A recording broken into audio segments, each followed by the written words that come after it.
Good morning to everyone. New vlog নিয়ে চলে এসছে এবং আজকের ভ্লগ কিন্তু জাপান।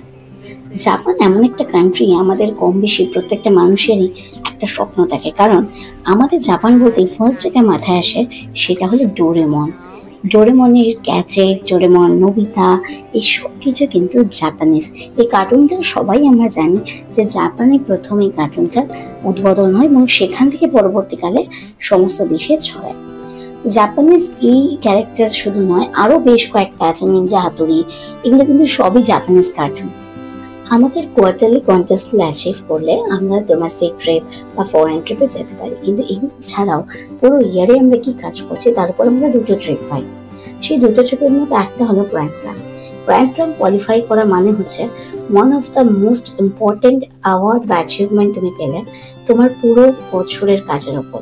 তার জন্য গ্র্যান্ড স্ল্যামটা আমাদের প্রত্যেকের কাছে অ্যাচিভ করার জন্য উৎসুক থাকি, কারণ একটাই যে আমরা সারা বছর কি কাজ করছি সেটা অনেক বেশি ম্যাটার করে একটা কোয়ার্টারের থেকে, এবং গ্র্যান্ড স্ল্যামটা সব ট্রিপের থেকে অনেক বেশি সম্মানীয়। সেই হেতু গ্র্যান্ড স্ল্যামের ট্রিপটা কিন্তু সবসময় অন্য অন্য ডেস্টিনেশনস গুলো থেকে একটুখানি অন্যরকম দেয় বা সবাইকে চমকে দেওয়ার মতো দেয়।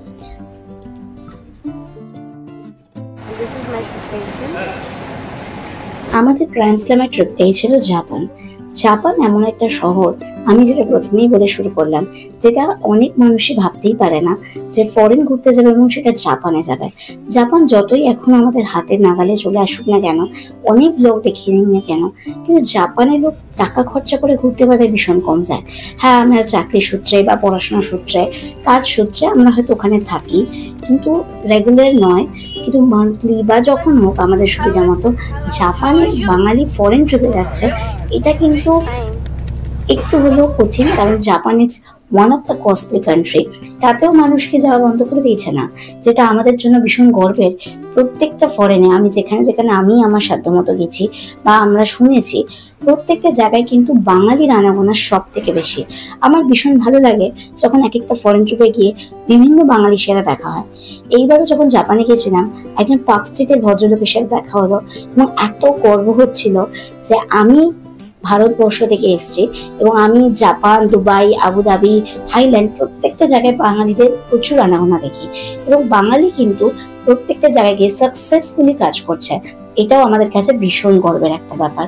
যাই হোক, এবার আমরা আবার ব্লগে ফিরে আসি। কলকাতা এয়ারপোর্ট থেকে ফ্লাইট ছিল, দিল্লি থেকে আবার আমাদের জাপানে ফ্লাইট ছিল, মানে কলকাতা টু জাপান নয়, দিল্লি থেকে ছিল, একটা লেওভার ছিল। তো দিল্লি থেকে জাপান এই পুরো টাইমটা মিলিয়ে বেশ অনেকক্ষণের একটা হেক্টিক জার্নি ছিল জাপানে পৌঁছানো। ওখানে নামার পরে কিন্তু grand slam Tokyo name plate নিয়ে ওয়েস্ট টু ট্রাভেল আমাদের জন্য ওয়েট করছিল। আর তারপরেই আমাদের যেভাবে নিয়ে আসে প্রত্যেকবার বাই বাসে, আমাদেরকে অনেকগুলো বাসে ছিল, সেগুলোতে করে আমাদের নিয়ে এসেছিল আমাদের হোটেলে। এবার আমি এসে একটুখানি ফুডিং নিয়ে, ফুড আমাদেরকে উঠেই কিন্তু একটা ছোট্ট স্ন্যাক্সের প্যাকেট আমার হাতে দেখেছেন হয়তো, সেটাই আমাদেরকে দিয়ে দিয়েছিল, এবং আমি কিচ্ছু খাইনি বিকজ আমার ব্রাশও হয়নি। আর তখন কিন্তু ইন্ডিয়ান টাইমে 2:15, আর তখন জাপানে কটা বাজে আপনারাই গেস করুন। আর টেম্পারেচারটা আমি শুধু বলে দিই 5 ডিগ্রি, মানে প্রচন্ড ঠান্ডা ছিল। যাই হোক, এবার আমি রুমটা একটু দেখিয়ে দিই, এবং রুমের সাথে আমাদের ভিউটা তো দেখতেই পেলেন, সেটা একটু দেখে নিন। থেকে ভিউ জাপানের, মানে আমি জাস্ট ইমাজিন করতে পারছি না এত সুন্দর একটা ভিউ হবে আমার রুম থেকে। And this is my room. আমার লাগেজটা ওখানে আছে, ওখানে আমার ব্যাগ, এই যে জাস্ট আমার অ্যাক্সেসরিজ। আমি এই মাত্র রুমে এলাম, and this is the room view, just too good. এখানে বসে আমি কালকে মর্নিং টি নেব, অ্যান্ড সাথে এরকম একটা ভিউ থেকে বেটার কিছু হয় না। This is something else. আর আমি বলি রুমে কি কি দিয়েছে, বিকজ হোটেল রিভিউ করার কিছু নেই, বাট এখানে না কিসটা আমরা আমাদের মতো রাখতে পারি। লাইক দিস ইজ মাই কি, আমাকে ওরকম কিছু রাখতে হচ্ছে না। দিস ইজ মাই কি। আমরা অন্য কোনো হোটেলে গেলে কিটা কিরকম আমাদেরকে ড্রপ করতে হয় কোথাও, সেটা পরে গিয়ে দরকার। এখানে 4টে ওয়াটার বটল দিয়েছে। প্রত্যেকটা রুমে আমাদের 2জন করে শেয়ারিং থাকে, তো এটা একজনের, ওটা আমার। অলরেডি আমি বুক করে নিয়েছি, রিজার্ভেশন করে নিয়েছি, এবং খুব সুন্দর কিছু লাইটিং রয়েছে দিনের বেলা বোঝা যাবে না, লাইক দ্যাট। এটা রুম লাইট, এবং যেটা কিন্তু উইদাউট কি হচ্ছে অ্যাকচুয়ালি, রাইট। এখন 14 টেম্পারেচার, রাতে বলছে 5-6 ডিগ্রিতে নেমে যাবে। আচ্ছা, এখানে একটা বড় মিরর দিয়েছে, প্রায় ইন্ডিয়া থেকে মানে দিল্লি থেকে, কলকাতা থেকে দিল্লিতে আই থিঙ্ক 1.5 ঘন্টা 2 ঘন্টার ফ্লাইট বাড়ি থেকে যদি আমি কাউন্ট করি, এয়ারপোর্ট আসা অ্যান্ড অল। আর দিল্লি থেকে এখানে 7 ঘন্টা অ্যান্ড হোটেলে পৌঁছতে, মানে টোটাল 9-10 ঘন্টার ফ্লাইট জার্নি করে দেন পৌঁছানো। অ্যান্ড তারপর তো এরকম লাগতেই পারে, ওকে। অ্যান্ড এটা আমার মনে হচ্ছে ওই ওয়ার্ড্রপ টাইপের কিছু। বাহ, ওয়াও, জাস্ট খুললাম লাইট জ্বলে গেল, সুন্দর তো।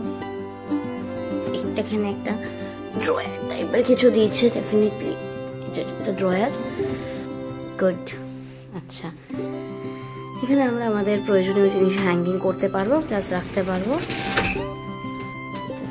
এখানে আমার মনে হয় সেম। আচ্ছা, যে দুজন থাকবো, যেরকম যেরকম অ্যাক্সেসরিজ দিয়েছে সবই দুজনের মতো, প্রত্যেকটা মানে আমি এখন অব্দি 5 স্টারে বলতে, আমি কলকাতা 5 স্টারে সত্যি বলতে স্টে করিনি, খেতে গেছি, দ্যাটস ইট। কিন্তু বাইরের 5 স্টার বলতে এরকমই দেয়, এটা মোটামুটি সবাই জানো। এটা রাত্রিবেলা প্রচন্ড ঠান্ডা লাগবে তার ব্যবস্থা করে দেয়, এতগুলো। এই একটা রয়েছে কম্বল, এই একটা রয়েছে মানে। আর এটা হচ্ছে লকার, সবাই জানি আমরা, আমাদের কোনো ইম্পর্টেন্ট জিনিস থাকলে আমরা এখানে লকারে রাখতে পারি, ওকে। এটা বলি আমাদের ওয়াশরুম। ওয়াশরুমে কি কি দিয়েছে, যেরকম নর্মালি সব জায়গাতে দেয় সব কিছুই রয়েছে। শ্যাম্পু দেখি, right, body lotion, hand wash, দুটো এরকম ছোট ছোট হ্যান্ড টাওয়াল, টিস্যুস, দুটো গ্লাস, যে জাপানিজ ভাষায় লেখা রয়েছে, ইংলিশ নিয়ে বুঝতে পারছি না জিনিসটা কি, ওই এই ধরনেরই কিছু হবে। এটা হচ্ছে ওই ডেন্টাল কিট, সব কিছু, শেভিং কিট, একটা ফোন, একটা বাথটব রয়েছে, আর সুন্দর পর্দা দেয়া একটা বাথটব। আর এখানে যেরকম নর্মালি প্রত্যেকটা জায়গায় হ্যাঙ্গিং করা দেখে, হ্যান্ড শাওয়ার হ্যান্ড, এটা হচ্ছে। বাট আমি ভাবছি এখানে হেয়ার ড্রায়ার নেই। এই ভগবান, আমি হেয়ার ড্রায়ারটা আনতেই আনলাম না, এখানে আমি হেয়ার ড্রায়ার পাবো। বেশ কিছু টাওয়ালস রয়েছে, রোলিং পেপার যেরকম থাকে, এখানে কিছু সিস্টেমস রয়েছে, একটা আছে হাফ ফ্লাশ, বাহ বাহ, সিস্টেমস গুলো ভালো। আর এই টয়লেটের সিস্টেমটা আমার মনে হয় কম বেশি আপনারা সবাই জানেন। আমাদের নর্মালি যেমন ফ্লাশ করতে হয়, এখানে কিন্তু আপনি টয়লেট করে ওঠার পর ন্যাচারালি ওটা ফ্লাশ হয়ে যায়। আরেকটা কথা না বলেই নয়, এখানে কিন্তু হ্যান্ড শাওয়ার ওয়াশরুমে থাকে না। এবার জাপানে যারা থাকে তারা হয়তো আরো ভালো বলতে পারবে, আমি কদিনের জন্য গেছি, আমি হয়তো প্রপার জানি না। এখানে কিন্তু ওই সুইচেস যেগুলো রয়েছে ওগুলোই রয়েছে, আদারওয়াইজ কোনো হ্যান্ড শাওয়ার এখানে থাকে না। আমরা এখন ব্রেকফাস্ট করতে যাবো, ব্রেকফাস্ট করে নিই আবার দেখা হচ্ছে, নাহলে ব্রেকফাস্টের টাইম আউট হয়ে যাবে। আর এই ভিউটা তো বেস্ট, এইখান থেকে ডিজনিল্যান্ড দেখা যাচ্ছে, মাউন্ট ফুজি দেখা যাচ্ছে। মাউন্ট ফুজিদের পাশে একটা লেক রয়েছে, কালকে আমরা ওখানে ব্রেকফাস্ট করব, আর এখান থেকে ডিজনিল্যান্ডটাও দেখা যাচ্ছে।